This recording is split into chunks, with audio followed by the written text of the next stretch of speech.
দেখো বন্ধুরা, আমরা একটা কার্ডবোর্ড কেটে নিয়েছি। মাপটা দেখে নাও, এদিকটা হচ্ছে 16 সেন্টিমিটার আর এই দিক থেকে এটা হচ্ছে 9 সেন্টিমিটার। আর একটা কেটে নিয়েছি দেখো 9 সেন্টিমিটার, আর মাঝখান দিয়ে যে কেটে নিয়েছি যাতে এটা ভাঁজ করা যায়।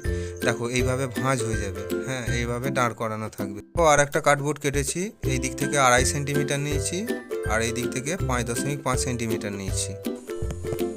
দেখো বন্ধুরা, আমরা 7 সেন্টিমিটারের একটা কেটে নিয়েছি আর এই যে দুটো জানালা করা আছে আর একটা কেটে নিয়েছি 7 সেন্টিমিটারের। দেখে নাও তোমরা আমাদের কাটা অংশগুলো সব। এবার আমি গ্লুগান হিট করতে দিয়েছি। দেখতে পাচ্ছ বন্ধুরা, আমি আটা লাগিয়ে নিচ্ছি। আমরা প্রথমেই নিচের পোর্শনটা লাগিয়ে নেব।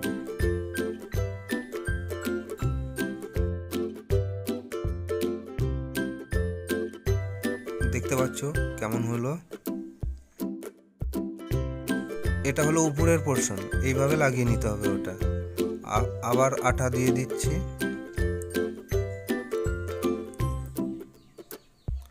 এবার এইভাবে লাগিয়ে নেব ওটা। দেখো বন্ধুরা, ছোট জানালা এবং ছোট দরজা রয়েছে এখানে। দেখতে পাচ্ছ বন্ধুরা, ঘরটাকে ওইভাবে লাগাবো, সেই জন্য প্রথমে আমরা আঠা লাগিয়ে নেব।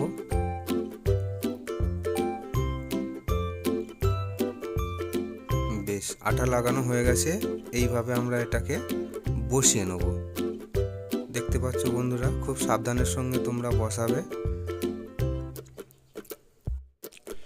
দেখো বন্ধুরা, এটা আমরা ঠিকঠাক বসিয়ে নিয়েছি সাবধানতার সঙ্গে। এরপর আমরা এই ঘরটার ছাউনি করব। ছাউনি করার জন্য টিনের লুক দিতে উপরের কাগজটা আমরা খুলে নেব। কোনো জিনিসের মাধ্যমে ভালোভাবে এগুলো তুলে নেব। দেখতে পাচ্ছ বন্ধুরা, আমাদের ছাউনি রেডি।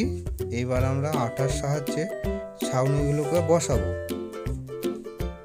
দেখতে পাচ্ছ আমার নিচের পোর্শনের ছাউনিটা রেডি হয়ে গেছে, খুব সুন্দর লাগছে। দেখো, উপরের ছাউনিটার জন্য দুটো ছোট ছোট ত্রিভুজ আকৃতির কেটে নেব। দেখতে পাচ্ছ, দেখো আমরা ত্রিভুজ আকৃতির কেটে নিয়েছি। এটা আবার আটার সাহায্যে বসিয়ে দেবো।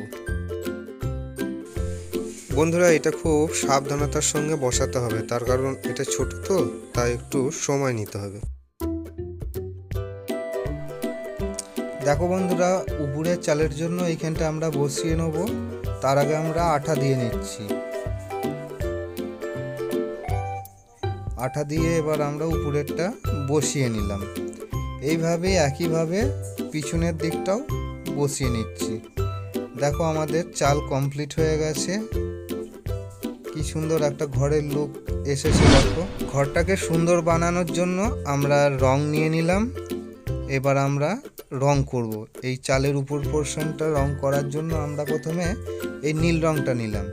দেখো বন্ধুরা, আমরা চালের উপর পোর্শনটা রং করছি, নীল কালার ব্যবহার করেছি।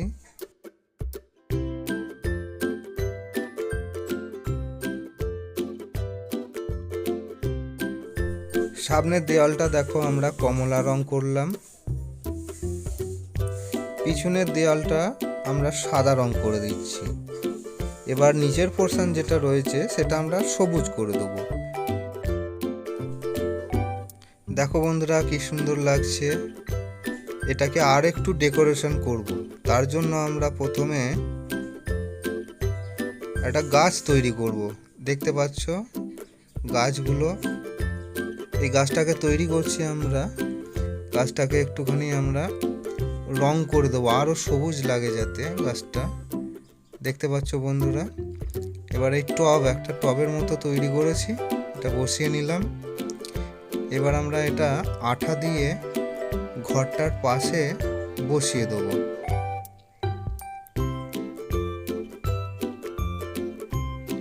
দেখো বন্ধুরা, ঘরটার পাশে গাছটাকে বসিয়ে দিয়েছি।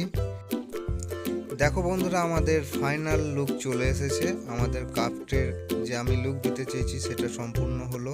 তো কেমন হয়েছে বন্ধুরা, অবশ্যই জানাবে।